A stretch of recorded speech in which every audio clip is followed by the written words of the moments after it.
మొట్టమొదటిసారిగా మన దేశంలో అమరావతికి తీసుకొచ్చామని మీ అందరికీ విజ్ఞప్తి. ఎక్కడా లేదు డ్రోన్ సిటీ.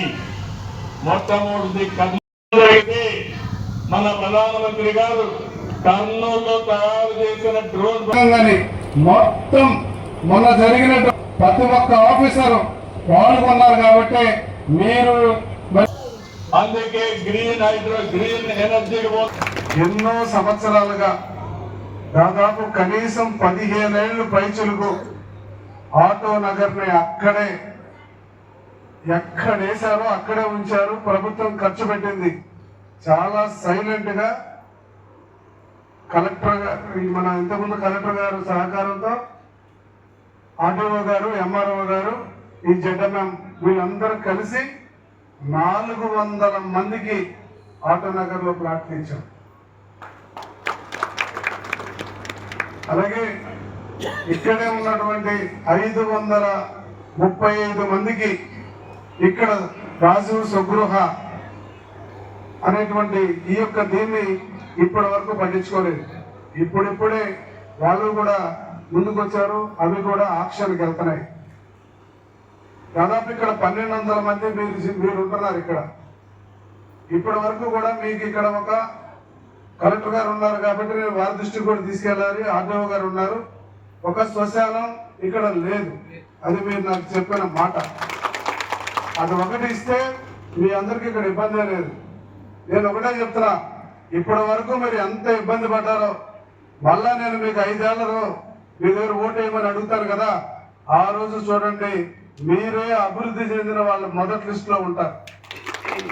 అలాగే మా పాత్రికేయ మిత్రులు ఇందాక నుంచి చూస్తారు.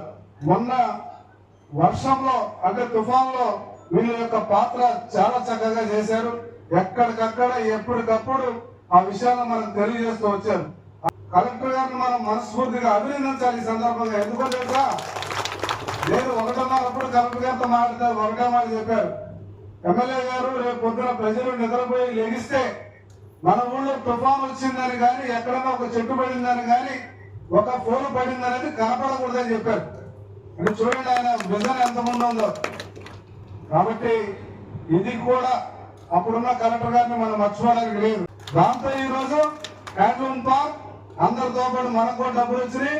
మనం కూడా డెవలప్మెంట్ చేసుకునే పరిస్థితికి వచ్చాం.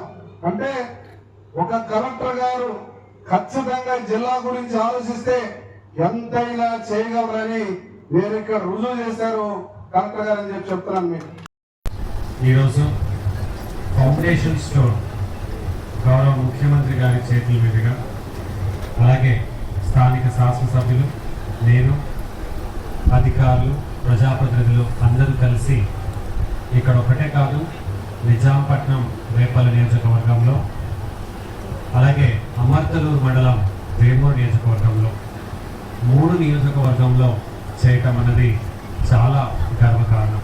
సంపూర్ణం చేసి ఇప్పుడు టెండర్లు కూడా సంపూర్ణం చేసి మౌలిక సదుపాయాలు స్టార్ట్ చేయడం అంటే త్వరలోనే మంచి మంచి కంపెనీస్ మన జిల్లాకి రాబోతా ఉంది. గవర్నమెంట్ ముఖ్యమంత్రి గారు మాట్లాడారు. మనం అందరూ కూడా ప్రతి ఇంటి నుంచి కూడా ఒకళ్ళు బిజినెస్ మ్యాన్ అవ్వాలి అనుకుంటారు. ఆయన నిజంగా చెప్పాలంటే స్వతహా గౌరవ ముఖ్యమంత్రి గారు కూడా ఒక బిజినెస్ మ్యానే. ఆయనకి ఈ ముందు జరిగిన రతన్టాటా ఇన్నోవేషన్ హబ్ ఇనాగ్రేషన్లో ఆయన గురించి చాలా చక్కగా మాట్లాడుకున్నారు. అంటే ఒక మంచి ఆలోచన, ఒక ఐడియా ఉంటే మీ దగ్గర ఎంతో ధనాన్ని మీరు సంపాదించగలుగుతారు. మీ దగ్గర ఒక ఐడియా ఉండాలి. దీన్ని ఇన్నోవేషన్ అంటారు. రకరకాల బ్యాంక్ లోన్స్ ఉన్నాయి. ఏపీఐసి వారు మీకు కొన్ని కులాలకి మీకు సంబంధించినటువంటి వాళ్ళైతే ఆ అలాట్మెంట్ పాలసీలో కూడా మీకు సబ్సిడీస్ ఉంటాయి. ఎల్డిఎం బ్యాంక్ నుంచి ఎంప్లాయ్మెంట్ గ్యారంటీ ప్రోగ్రామ్ ప్రధానమంత్రి గారి ఒక పథకం, అందులో రకరకాల కార్యక్రమాలు ఇస్తాం. సో మొత్తం 26 జిల్లాలో గవర్నమెంట్లో ముఖ్యమంత్రి గారి చేతుల మీదుగా ఈ 80 లొకేషన్స్ లో ఈ ఇనాగ్రేషన్స్, ఒక కంపెనీ కావచ్చు, ఎంఎస్ఎంఈ పార్క్ కావచ్చు, ఇవన్నీ దీనిపైనే ఆధారిత ఉన్నటువంటి ఒక కాన్సెప్ట్. అలాగే బాపట్ల జిల్లాలో చాలామంది మీరందరూ వ్యవసాయ పైన ఆధారపడి ఉన్నారు, ఆక్వాకల్చర్ చేస్తూ ఉన్నారు. ఇప్పుడు బాపట్ల జిల్లాలో పర్యాటక రంగంలో చాలా పెద్ద ఎత్తున డెవలప్మెంట్ జరుగుతూ ఉంది. సో ఇది కూడా ఒక ఆపర్చునిటీ.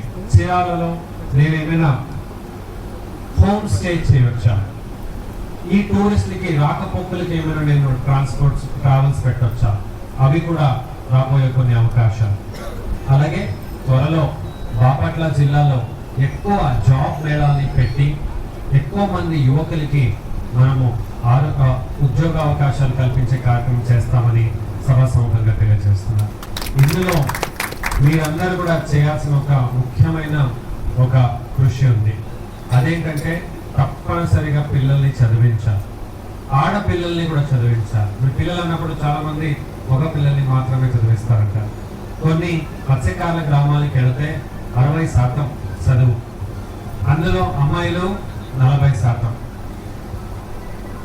అమ్మాయిలు యాక్చువల్లీ బాగా చదవగలుగుతారు, ఆడ మగ తేడా లేకుండా అందరూ కూడా పిల్లల్ని చదివించాలని మీ అందరికీ కోరుతూ ఈ మంచి అవకాశం ఇచ్చినటువంటి గౌరవనీయులు స్థానిక శాసనసభ్యులకి నేను ధన్యవాదాలు తెలియజేసుకుంటూ మీ అందరి నుంచి సెలవు తీసుకుంటున్నాను.